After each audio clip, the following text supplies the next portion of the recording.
بسم اللہ الرحمن الرحیم۔ حضرت ابن عمر رضی اللہ تعالیٰ عنہ سے روایت ہے، انہوں نے کہا میں نے نبی کریم صلی اللہ علیہ وآلہ وسلم کے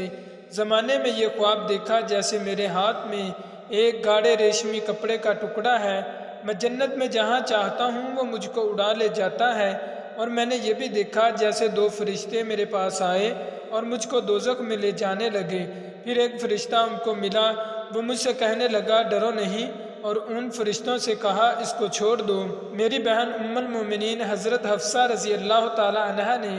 میرا یہ خواب نبی کریم صلی اللہ علیہ وآلہ وسلم سے بیان کیا۔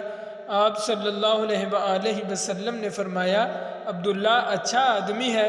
اگر رات کو نماز پڑھتا ہوتا۔ آپ صلی اللہ علیہ وآلہ وسلم کے فرمان کے بعد حضرت عبداللہ بن عمر رضی اللہ تعالیٰ عنہ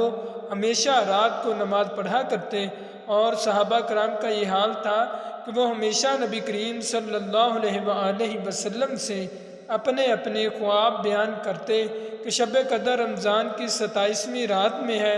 آخر نبی کریم صلی اللہ علیہ وآلہ وسلم نے فرمایا میں دیکھتا ہوں تم سب کے خواب رمضان کے آخری عشرے میں شب قدر ہونے پر متفق ہیں، پھر جو کوئی شب قدر ڈھونڈنا چاہے تو رمضان کے آخری عشرے میں ڈھونڈے۔ حضرت عائشہ رضی اللہ تعالی عنہا سے روایت ہے، انہوں نے کہا نبی کریم صلی اللہ علیہ وآلہ وسلم نے عشاء کی نماز پڑھائی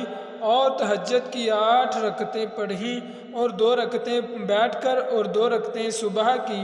اذان اور تکبیر کے درمیان میں پڑھیں۔ آپ صلی اللہ علیہ وآلہ وسلم ان کو کبھی نہیں چھوڑتے تھے۔ حضرت عائشہ رضی اللہ تعالی عنہا سے روایت ہے کہ انہوں نے کہا نبی کریم صلی اللہ علیہ وآلہ وسلم جب فجر کی سنتیں پڑھ لیتے تو داہنی کروٹ پر لیٹ جاتے